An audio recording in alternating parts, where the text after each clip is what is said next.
Muchísimas gracias a todos por la invitación. Para mí es un honor enorme poder hablar de Rubens en el Prado.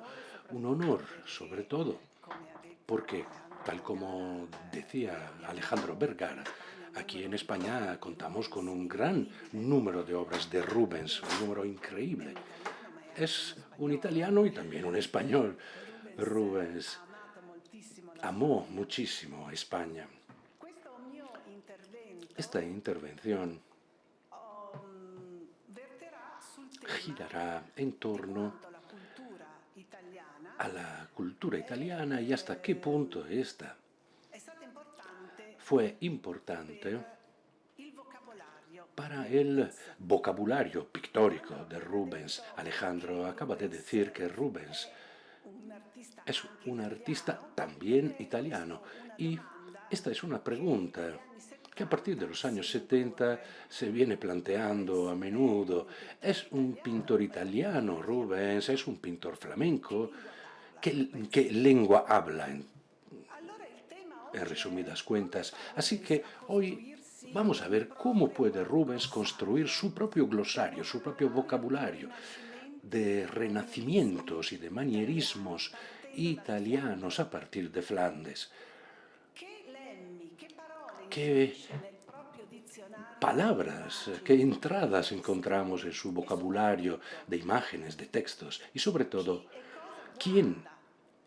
a quién y cómo mira para poder elaborar una nueva lengua, una lengua figurativa, que no es flamenca ni tampoco italiana, sino que es poderosamente flamitaliana o italianenca, italienca, díganlo como quieran.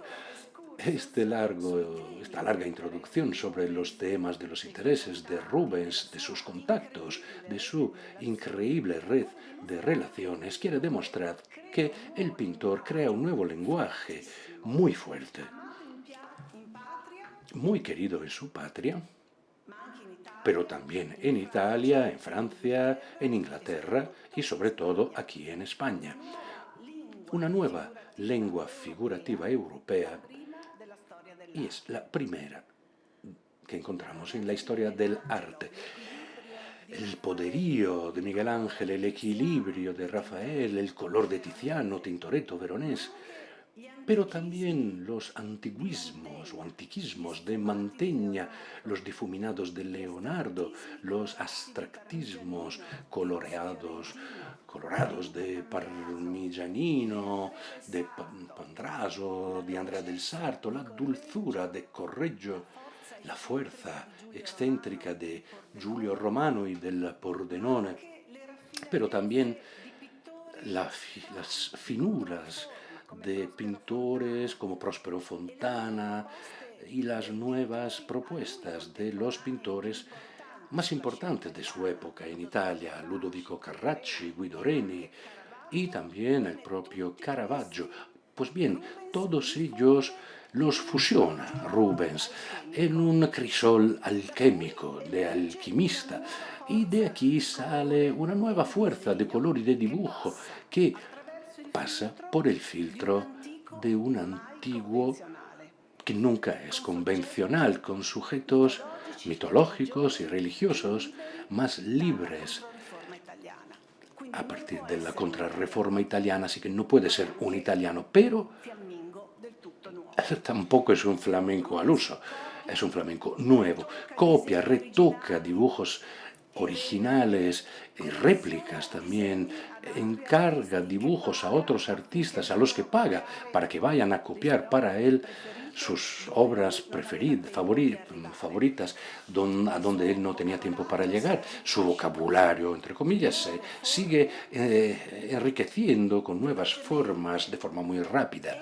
y con casi con ansia, ¿no? Con gran ganas de hacerlo, de esa forma por la que Bellori se extrañaba tanto y que nos sigue extrañando a nosotros. El aprendizaje de los temas del Renacimiento y del manierismo se pueden repartir en la vida de Rubens en varios momentos, pero sobre todo cuando se encuentra con un Renacimiento en Flandes, luego en el camino francés hacia Italia, donde verá con sus propios ojos la fuerza poderosísima de Miguel Ángel, y finalmente Italia. Esos 8 años de 1600 a 1608, durante los cuales su vida quedará trastocada no solo, sino también la de todos los que se formarán a través de él. Cuando Rubens vuelve a Italia en 1608, el Renacimiento italiano y el manierismo se le quedan en el corazón y vuelve a utilizar pues este vocabulario que ha venido formando a lo largo de los años de estudio, loco y desesperado, como diría Leopardi, ¿no? De sus años italianos, utiliza las copias como instrumento de conocimiento, colecciona obras maestras italianas porque los quiere ver en su casa con sus propios ojos y al fin y al cabo, a la postre, Rubens nunca será un italiano porque es católico, sí, pero no es un católico romano. Y por eso es atraído también por textos que la Contrarreforma en Italia, había prohibido, había puesto en el índice.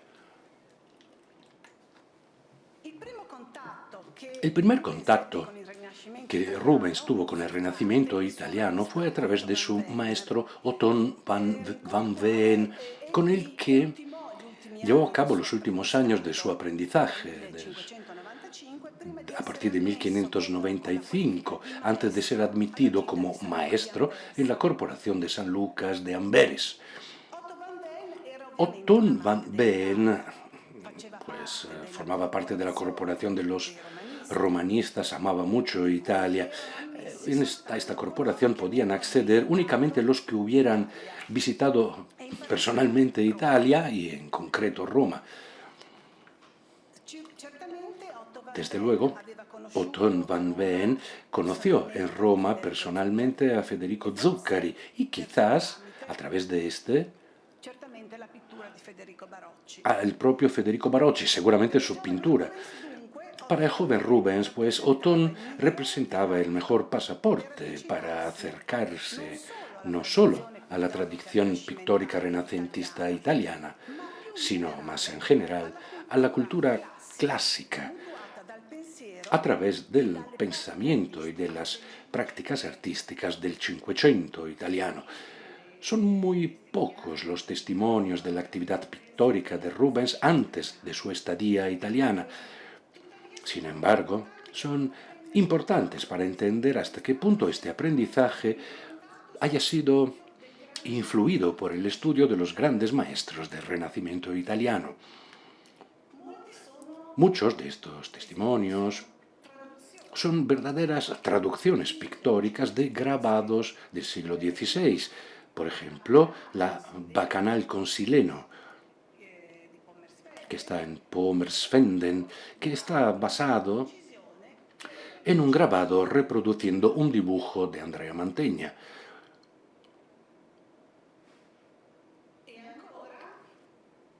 Asimismo, El pecado original, que es de 1599 más o menos, está inspirado en un grabado de Marcantonio Raimondi, que a su vez reproduce un dibujo de Rafael. A través de los dibujos y grabados, Rubens estudió ya, todavía en Amberes, a Rafael. Vemos este dibujo con la calumnia de Apeles, ¿no? Y vemos también el dibujo de Rubens, que reproduce, cita la parte izquierda del dibujo de Rafael.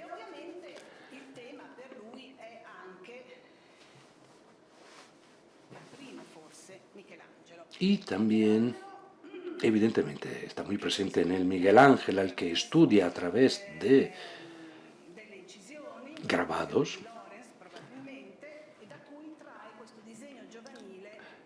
de los que saca, por ejemplo, este dibujo juvenil que está en Lens, está en el Louvre, en la colección de Lens, en el Louvre.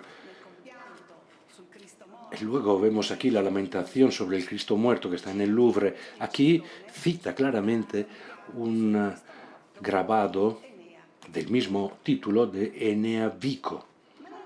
Pero no es esto lo único que Rubens estudia. De la honda cultura de Van Veen, el joven Rubens pudo sacar no solo las referencias a la cultura figurativa de ese eje del centro de Italia entre Florencia y Roma, sino también algún que otro eco de la pintura emiliana, por ejemplo, su atención hacia Próspero Fontana. Está clara en el matrimonio místico de Santa Catalina, de Otto van Veen, que está en Bruselas, donde se cita el descenso de la cruz de Próspero Fontana en 1563 para la iglesia de San Jaime en Bolonia. La formación renacentista en Amberes de Rubens no fue, no dependió, digamos, no giró solo alrededor de su maestro, porque tenía amistades con otros pintores, normalmente algo mayores que él, que ya habían estado en Italia. Para un artista, para la clase dirigente en general de Flandes, estar en Italia era fundamental, era algo que no se podía obviar. Su padre había estado, un hermano mayor pintor también, su hermano Felipe, Philip, se formará en Italia. Italia era un lugar en del que había que alimentarse, de cultura clásica, por supuesto, pero también a través de la cual se podía entrar en contacto con comunidades flamencas que tenían contactos importantes en Italia. La batalla de las Amazonas de Potsdam de Pedro Pablo Rubens, las figuras son suyas, pero, según parece, el paisaje lo hizo Jan Bruegel el Viejo. El querido hermano Felipe fue un afamado pensador, estudio, alumno de Justus Lipsius, profesor de filosofía en la Universidad Católica de Lovaina. Y los dos juntos, desde pequeños, frecuentaron la escuela latina del capítulo de la Catedral de Nuestra Señora. Y también, gracias a los estudios sobre la antigüedad de su hermano mayor, de Felipe, Peter Paul tuvo intereses arqueológicos también, todavía en el momento en que seguía viviendo en Flandes, antes de trasladarse, de dejarlas.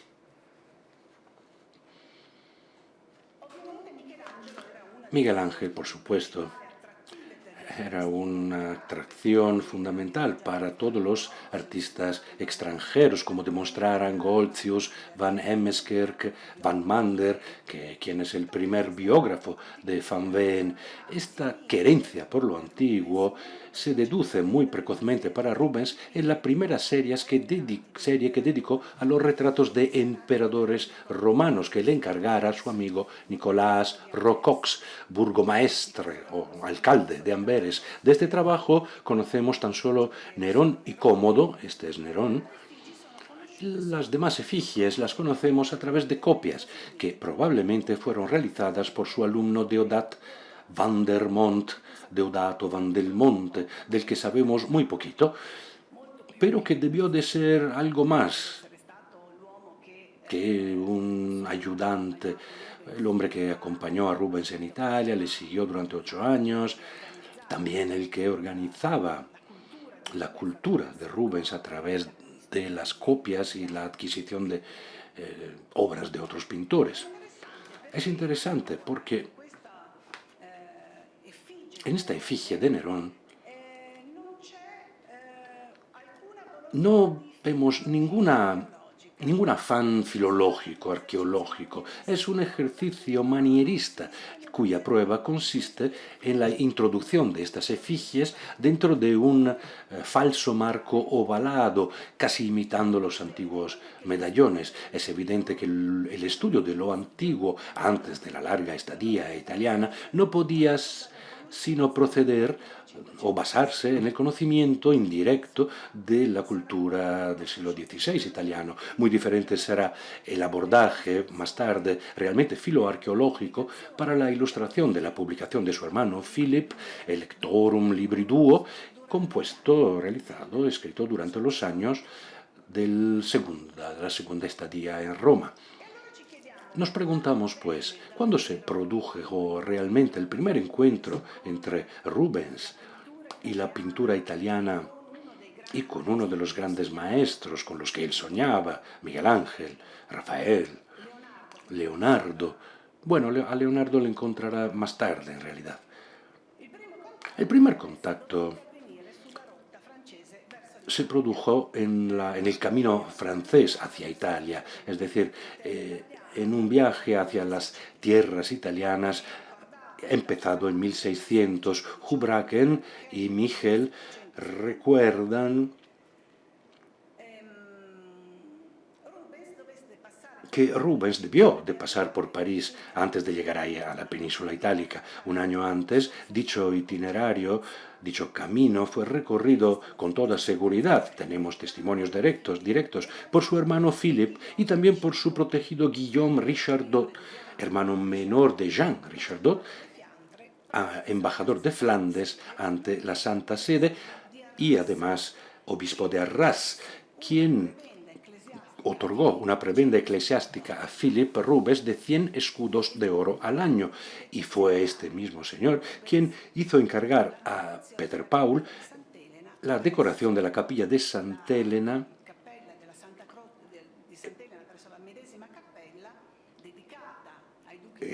la capilla dedicada a los duques de Flandes en la iglesia de Santa Cruz de Jerusalén en Roma.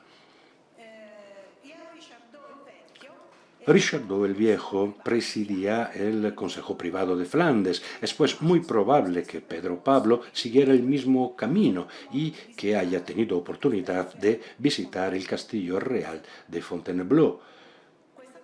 Esto explicaría el dibujo juvenil del joven Hércules de Miguel Ángel, que estaba en tierra francesa desde 1529, cuando la familia Strozzi lo cedió a Francisco I de Francia, así como la copia pictórica de la obra perdida Leda y el Cisno, también de Miguel Ángel, obra para Alfonso I de Este, del 1512, y que Mini llevó a Francia en 1531. Rubens pues se encuentra con Miguel Ángel cara a cara por primera vez en Francia y no en Italia. Pero finalmente Rubens llega a Italia. Sabemos con seguridad que llegó en agosto de 1600 con Deodat van der Montt a su séquito, y como recuerda Pedro Pablo en una declaración en 1728, él mismo así lo afirma. ¿Qué es lo que pasa?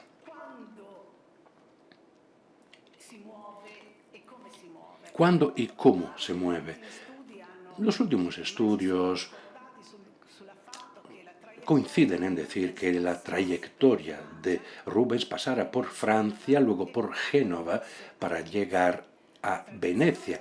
La tradición quiere que en Venecia se encontrara con un gentilhombre de la corte de Mantua, quien le invitó al palacio, a la corte de Mantua. Sabemos en realidad que Rubens encontró a Vicente Gonzaga en Flandes en 1599 y que junto con Purbus firmó el registro de un coleccionista, Philip van Valkenisse, amigo de Vicente Gonzaga, y en su casa estuvo Vicente Gonzaga, así que es muy probable que Rubens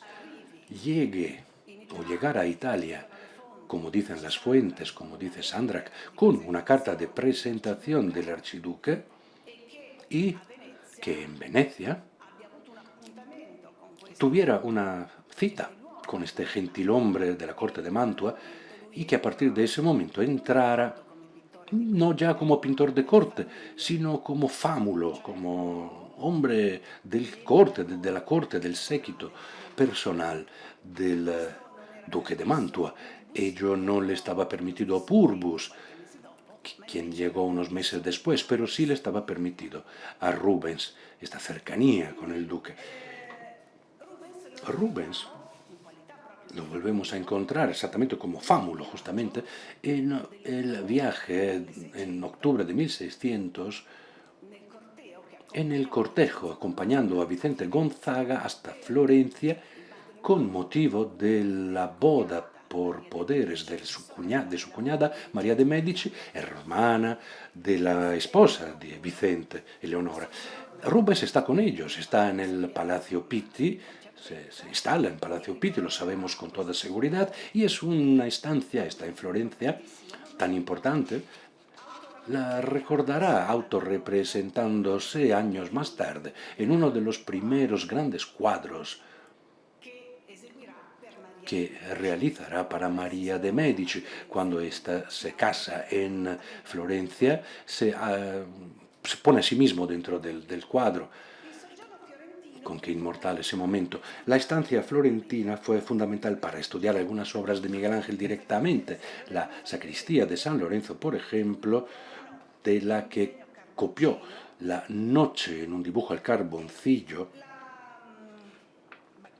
y la batalla de los Lapitos y los Centauros, realizada por un muy joven Buonarroti para Lorenzo el Magnífico. De aquí sacó dos dibujos, vemos el de Rotterdam. Lo que debió de fascinarle más eran los cuerpos sinuosos de la escultura manierista florentina y su característica innata de poderse observar desde todos los puntos de vista. El esfuerzo que tenemos que hacer para identificar a partir de aquí los modelos de Miguel Ángel o de otros autores en que se basa Rubens es el de pensar en un Rubens que consigue imaginar estos objetos de forma tridimensional, de gusto redondo. Les da la vuelta de mil maneras, boca arriba, boca abajo, hacia la derecha, hacia la izquierda. Es capaz de imaginarlos en todas las posturas y así los representa en las diversas composiciones que realizará. Rubens, bueno, tenemos pues una estancia florentina breve en 1600, luego otra en 1603, otra cuando pasó por Florencia en misión diplomática a España, llevando los dones, los regalos de Francisco Primo. Le había pedido que organizara y que llevara al rey de España, y cuando llega a Florencia se da cuenta de que su misión súper secreta en realidad no es tan secreta, porque en Florencia todos saben qué es lo que lleva en sus carros y qué es lo que está haciendo o que va a hacer a España, qué es lo que va a hacer.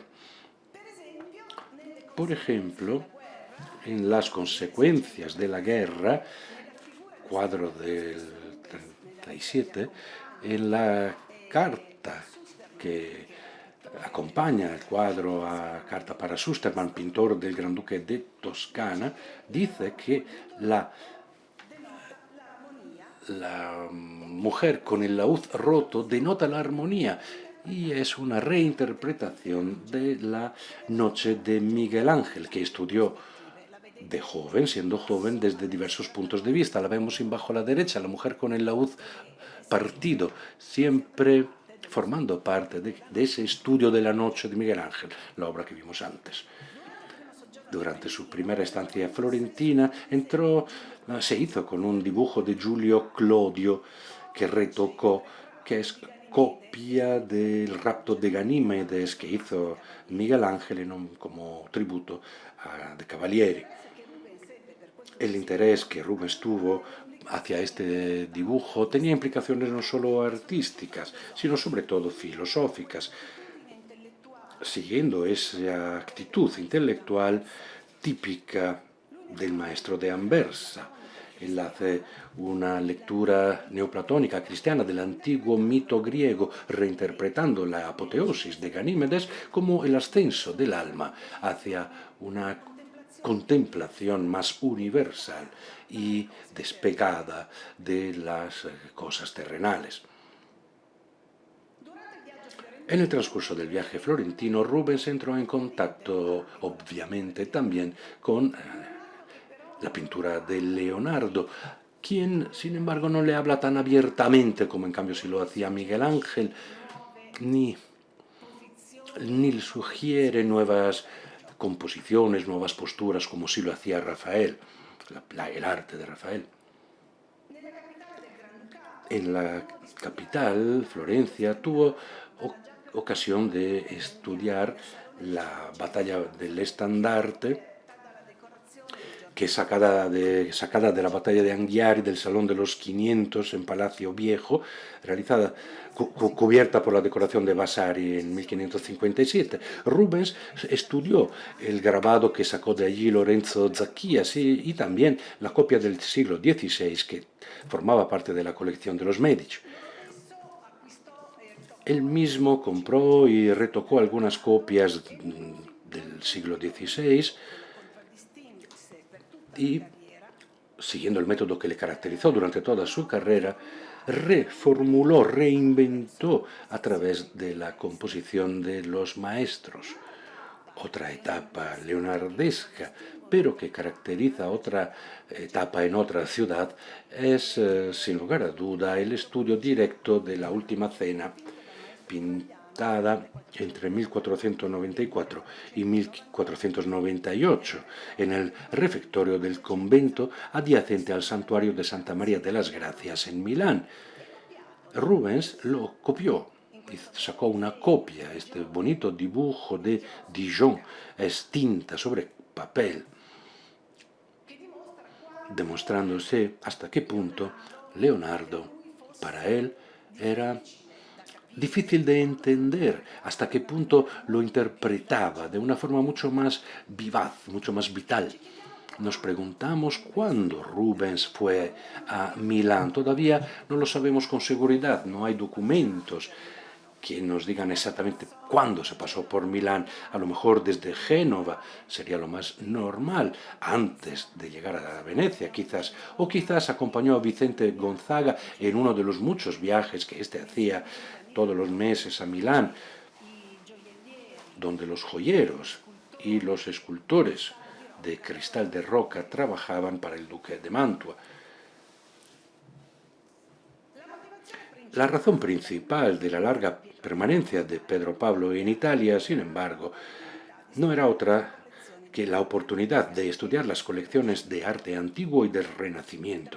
Desde este punto de vista, Roma constituía la meta principal para cualquier visitante extranjero, la etapa, digamos, la meta fundamental para todo el que quisiera instruirse, educarse en el arte del pasado y también actualizar su conocimiento de lo más reciente del panorama cultural. Así que Rubens salió de Mantua hacia Roma con un sueldo de 400 escudos del duque al año, que no le bastaban, por el tipo de vida al que estaba acostumbrado, con el objetivo de realizar algunas copias de pinturas famosas, tal y como expresa claramente el cuarto duque de Mantua al cardenal Alessandro Damasceni Peretti di Montalto, vicecanciller apostólico, al que Vicente Gonzaga recomendó a su artista en julio del año 1601. Y no era poca cosa, significaba para Rubens que se le abrieran todas las puertas. Significaba poder entrar en todas las colecciones más importantes de Roma. Los estímulos culturales que en la ciudad eterna sacó, recibió, son muchísimos, empezando por los dibujos sacados de la Capilla Sixtina. Vamos a verlos rápidamente, pero desde luego esta parada que Rubens hizo en la Capilla Sixtina Es una parada muy meditada, no es un esbozo, no es algo que hace así, aquí te pillo, aquí te mato. No, ahí estuvo mucho estudiando en la capilla y se tiró ahí un buen rato.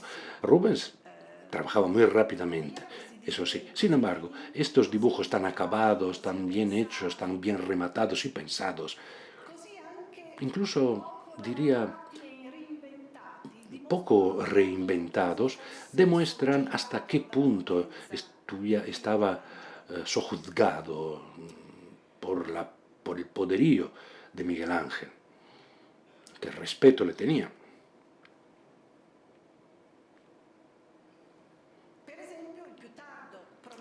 El Prometeo castigado, que es de algo más tarde, del 1611-12, se deriva directamente de la figura central del Cristo del Juicio Universal de la Capilla Sixtina. Eso sí, se le da la vuelta, está como boca abajo, ¿no? Lo que demuestra que el estudio de Miguel Ángel y el trabajo sobre Miguel Ángel no es inmediato, no se produce enseguida, necesita unos 10 años Rubens para poder reformular, replantear el arte de Miguel Ángel. Buonarroti, sin embargo, no constituye tan solo un modelo de inspiración, sino también la forma a través de la cual puede interpretarse el arte antiguo. Y es que Rubens estudió todas las esculturas clásicas que estuvieron en la base del pensamiento artístico de Miguel Ángel, en concreto el torso del Belvedere y, por supuesto, el Laocoonte. El encuentro con la perfección de Rafael es algo más sutil con respecto al encuentro con la plasticidad de Miguel Ángel y con la novedad que suponía Leonardo. En 1601, el pintor, como digo, recibió el encargo de decorar la capilla de Santa Elena en la Basílica de Santa Cruz de Jerusalén en Roma, un encargo que pagó el archiduque de Flandes, Alberto VII, y que consiguió gracias a la mediación de Jean Richardot. El triunfo de Santa Elena, que hoy está en Grasse, es una referencia directa a la Santa Cecilia en éxtasis que pintó el maestro italiano para San Juan del Monte en Bolonia en 1514. Las figuras de ambas santas, con la cabeza mirando hacia arriba, la postura ligeramente quiástica en X de las extremidades y el corte de luz que ilumina todo su rostro desde arriba, evidentemente están en relación, pero también es difícil en este caso cuando Rubens pudo contemplar la obra maestra del de Urbino. Quizás el flamenco llegó a Roma desde Mantua pasando por Bolonia.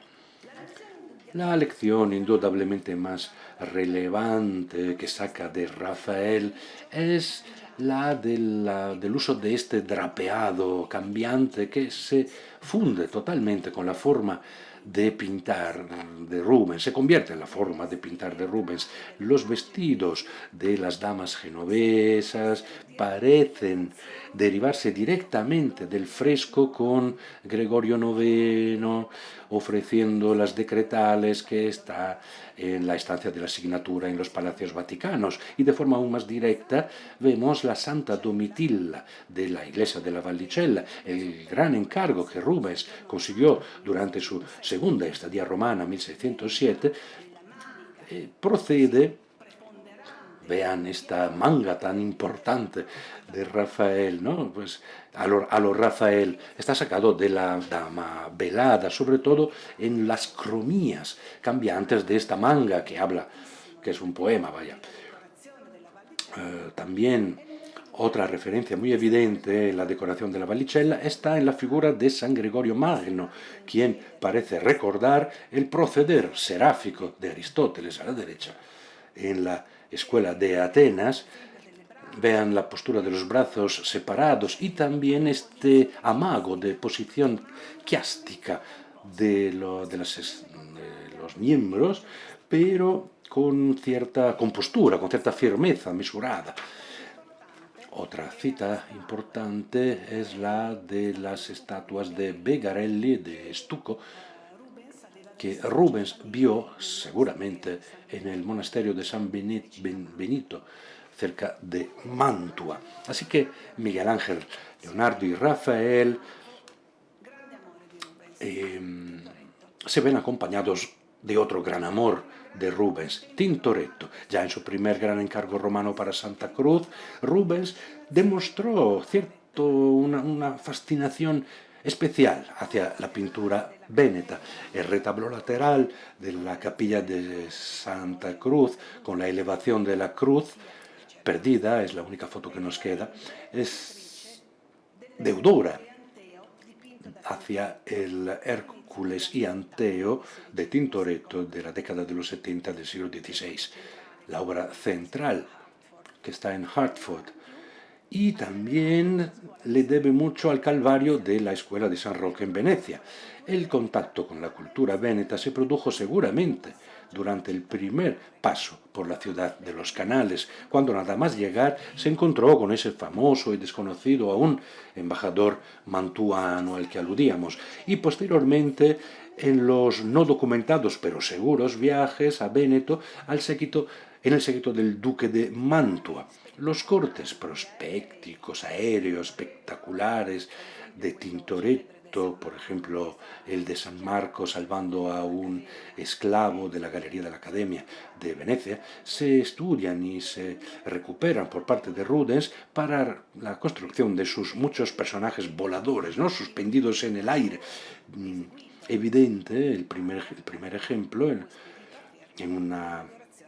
esta adoración dei Pastori, realizado en Italia, enviado después a Fermo en el norte de la península. Lo que está claro es que alrededor de 1605 Rubens sacó un dibujo que hoy está en Bruselas de la batalla entre San Miguel y Satanás que realizó Tintoretto en 1580.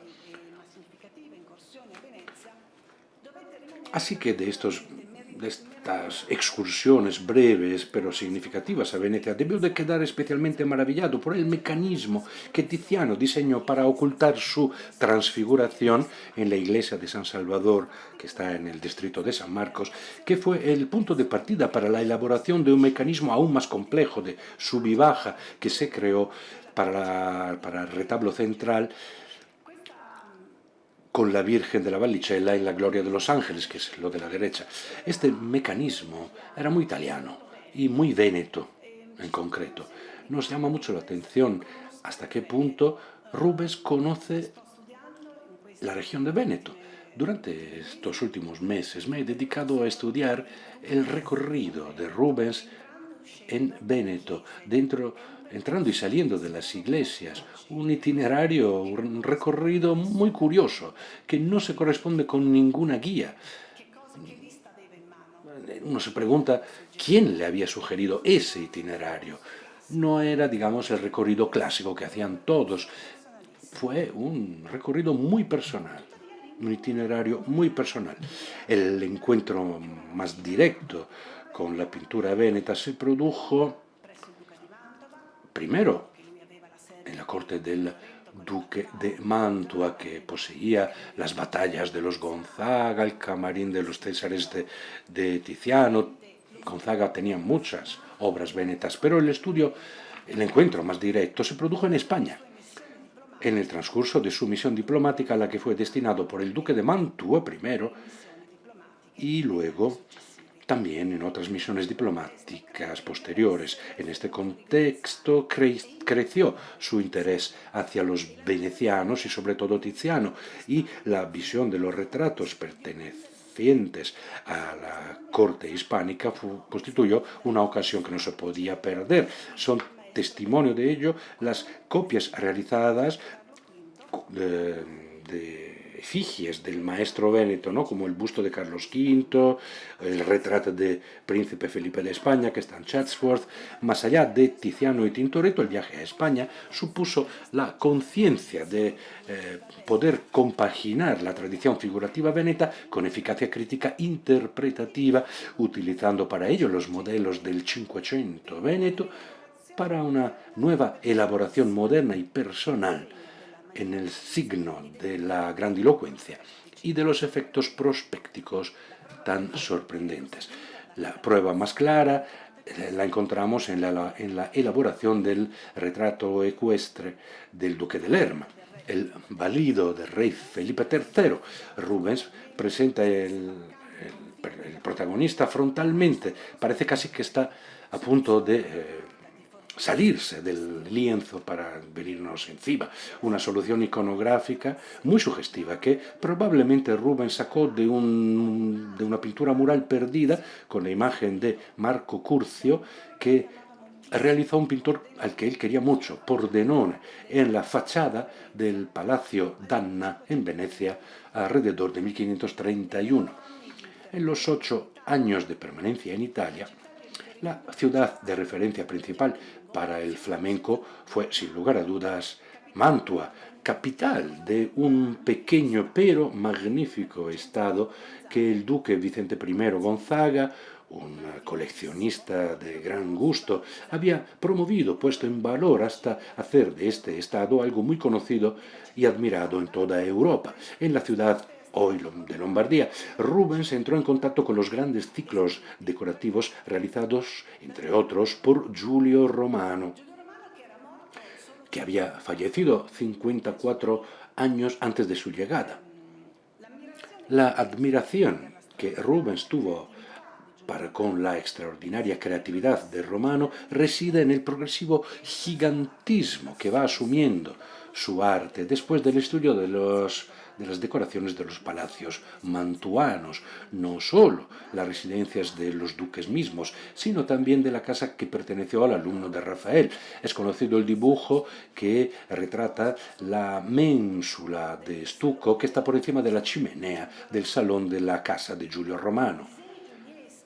Dibujos juliescos o copias de sus ayudantes, seguramente Rubens los encontró en las mismas estancias del Palacio Ducal que después le fueron asignadas. Se adueñó de ellos y los utilizó como modelos, estos dibujos, retocándolos como solía hacer.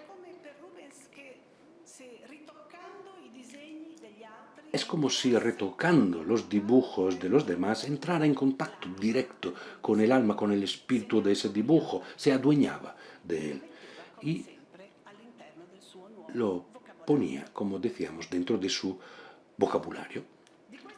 De este proceso era consciente Pierre Mariette, quien lo describió en el catálogo Pierre-Jean Mariette, que así lo describió en el catálogo de la colección Grosanel, así como en el lote 814 de la venta Crozat.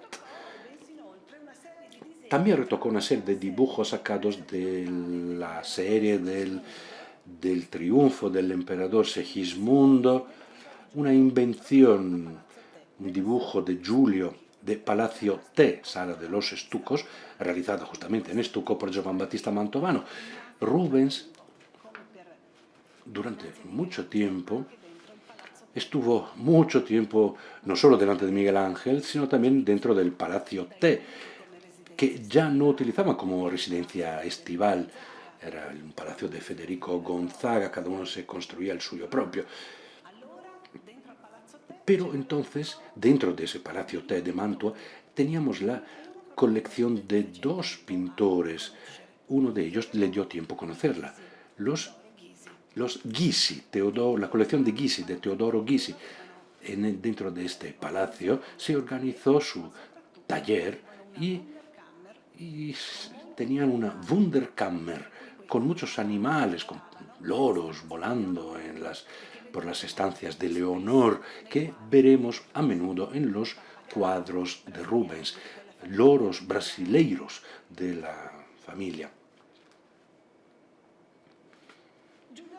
Giulio Romano es muy reconocible su huella en el bautismo de Cristo para la iglesia de la Trinidad de Mantua. Está en la parte de la derecha, que está hoy en Amberes, sobre todo en las figuras desnudas de la derecha que evocan la caída de los gigantes de Palacio T. Inmediatamente después de su regreso a Italia, las mismas torsiones de los bustos tan típicos de Giulio Romano los encontramos en la elevación de Cristo para Santa Valpurga de Amberes, que hoy están en la Catedral de Nuestra Señora. La elección de Giulio Romano no pasó únicamente por la pintura. El mismo Palacio T, una mansión suburbana que Giulio mismo diseñó en 1525 para Federico II Gonzaga, fue el modelo para ese almohadillado tan pesado, ¿no?, del biombo del jardín que Rubens mandó edificar para rematar su residencia en Amberes, que vemos en un cuadro muy bonito que está justamente aquí en el Prado, en el que se cita literalmente a Giulio Romano.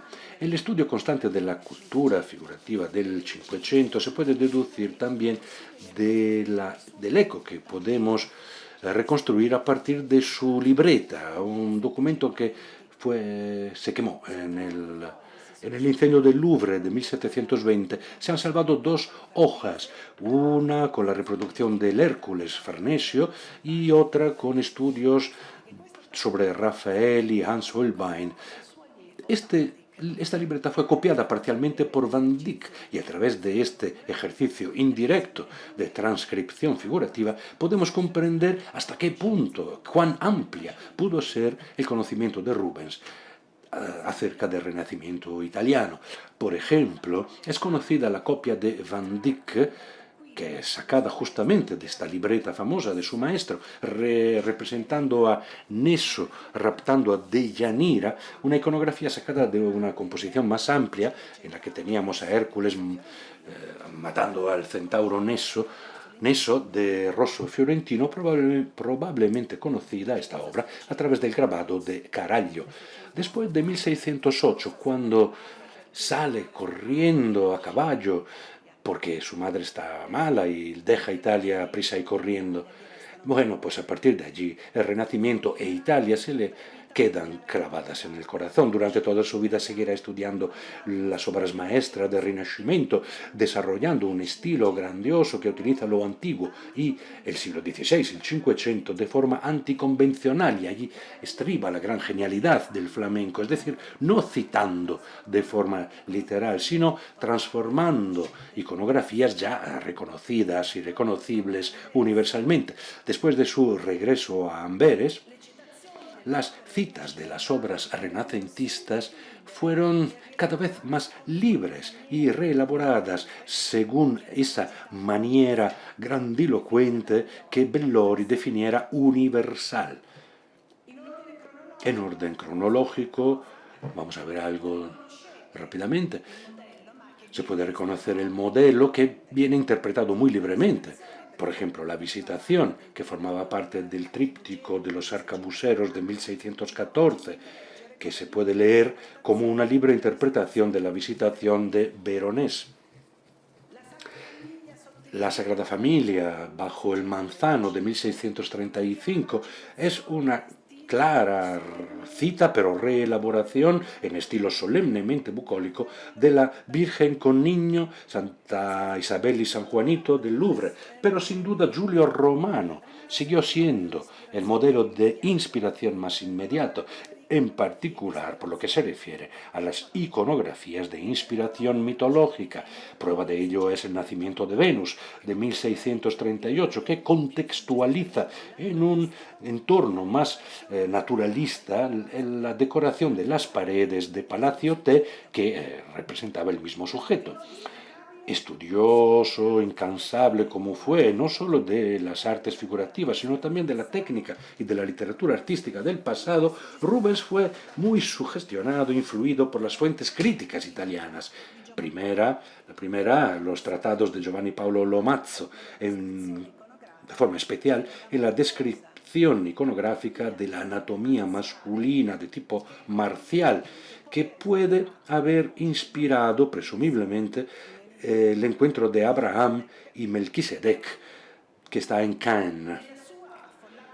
En su abarrotada, en su abarrotado taller con tanto alumno y colaborador, Rubens se hizo también vehículo, trámite de esa herencia cultural renacentista que con dedicación constante había recogido a lo largo de toda su vida. A este respecto, será suficiente con recordar el caso de la caída de los condenados, a la izquierda la de Rubens, de 1620, que es un verdadero vocabulario de modelos renacentistas. Pasamos del Horror Vacui, del juicio universal de Miguel Ángel, al gigantismo heroico de Romano, de las citas de Rafael, las torsiones y demás, hasta las sugestiones del colorismo véneto. La obra fue copiada por uno de sus alumnos o seguidor, Jean Broekhorst. No sabemos seguramente si se encontraron, pero bueno, este testimonio, esta transmisión de la cultura italiana no pasó tan solo a través de los modelos figurativos renacentistas, sino también a través de la cultura histórica y literaria del maestro de Amberes. Tal y como se recuerda en la biografía que escribió su sobrino, Philip el joven, Rubens solía pintar escuchando la lectura de los clásicos latinos, con especial predilección por Tácito y Séneca. La repercusión de esta actitud intelectual es visible en su versión de Aquiles entre las hijas de Licomedes. Aquiles entre las hijas de Licomedes, del alumno Erasmus Quellinus, que cita directamente el ejemplar del maestro, pero también cita las referencias simbólico-literarias que Rubens trazó en el dipinto original. Por ejemplo, el modelo arquitectónico que está inspirado en los palacios del Cinquecento italiano, en el fondo.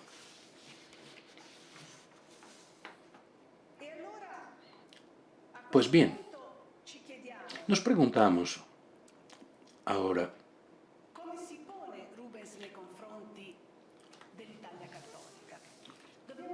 ¿cómo se plantea Rubens ante la Italia católica de su época? Hay otra cuestión que hay que recordar para entender bien este crisol que decíamos que él es un crisol donde lo mezcla todo y saca una solución personalísima. Rubens nació durante el exilio de su familia, que ya no podía estar, había sido echada su familia de Amberes debido a las amistades calvinistas de su padre. Y fue desterrado a Colonia porque había seducido a la esposa del elector de Sajonia, Guillermo d'Orange. Esta señora tuvo de él una hija ilegítima, Cristina van Diez, hasta que la familia no volvió a Amberes en 1587, después de la muerte del padre, cuando pudo volver a Amberes. Rubens no pudo crecer en la fe católica. No solo eso, sino que Justus Lipsius, filósofo y mentor del hermano Philip, fue un calvinista converso. Esta educación católica tardía tuvo repercusiones también en la interpretación del mundo antiguo y en la forma de recibir los dictámenes de la Contrarreforma. Rubens, en la biografía de su sobrino Albert, se le describe como un hombre muy creyente, muy religioso, pero inevitablemente su cultura no estaba total y absolutamente enraizada en la tradición patrística de Santa Romana Iglesia. Debido a ello, por ejemplo, mantiene una actitud de estudioso, ligeramente, con cierto distancia, ¿no?, con respecto a los libros del Índice Sixtino, que habían sido condenados y prohibidos por la Iglesia. También le suscitaba gran interés libros condenados y prohibidos, como la historia del Concilio de Trento de Pablo Sarpi, que él cita en una carta de febrero del 24. Es una carta donde escribe él y escribe Nicolás Fabri de Pereis. Hablan de noticias muy secretas, que hay que guardar con el máximo secreto, porque cosas peligrosas, ¿no? Y también poseía el volumen Proxenetas de Prudencia Civili de Girolamo Cardano, que había sido condenado a la abjuración, editado póstumamente en 1627. Esta formación intelectual, en fin, menos vinculada, menos encorsetada separada de las ataduras de los ambientes, de los medios romanos, siempre dentro de la devoción católica, pero está en la base de una interpretación sincrética de lo antiguo, que refleja la filosofía de Lipsius. El retorno a los modelos clásicos le sirve al flamenco para hacer revivir lo antiguo, no solo en las formas, que son bien pormenorizadamente ilustradas, sino sobre todo en sus valores culturales y éticos, contribuyendo así a hacer que estos sean creíbles y paradigmáticos. Aquí, pues, que el Séneca moribundo se vuelve casi en precursor de Cristo, en modelo de virtud laica que a través de su sacrificio acaba por sustituir el concepto cristiano de martirio. O bien la muy estudiada escultura de Cupido en Centauro, que se descubrió en la viña de Villa Fonseca a comienzos del siglo XVII, que ya en 1610 estaba en las colecciones de Palacio Borghese cerca de Ripetta, se convierte en la fuente visual con la que Rubens llega, a partir de la cual Rubens construye incluso la figura de Cristo en el Ecce Homo del Hermitage. Esta interpretación anticonvencional de lo clásico constituye el genio de Rubens y también el injerto de esa actitud típicamente barroca por la que se veía el antiguo, no solo como fuente de inspiración iconográfica para las colecciones, sino como materia viva que había que enriquecer con significados típicos de la época contemporánea. A todo ello, añádase también otra nota a la margen a la formación de Rubens, porque antes de la experiencia en el taller de Van Veen, Rubens se había formado, siendo muy joven, a partir de fuentes iconográficas nórdicas, como las famosas xilografías de Hans Holbein el Joven, para el Biblium Sacrum y las Imagines Mortis, de acuerdo con el testimonio de Joachim von Sandrart, que recogió los recuerdos del maestro a lo largo de un viaje que hicieron juntos en una barcaza entre Utrecht y Ámsterdam. Rubens en su juventud fue muy sensible al encanto de los pintores nórdicos, sobre todo Holbein y Goltzius. Pues bien, a través este excursus en la pintura italiana a través de los ojos de Rubens, siendo este su personal manual de historia del arte, resulta claro que la vieja, añeja pregunta de si Rubens hay que considerarle flamenco o italiano es una pregunta que ha perdido interés a estas alturas. Rubens es un hombre nuevo, universal, que cruza las fronteras religiosas, geográficas y políticas para inventar un nuevo lenguaje, que es, desde todos los puntos de vista, la lengua europea de la historia del arte. Gracias.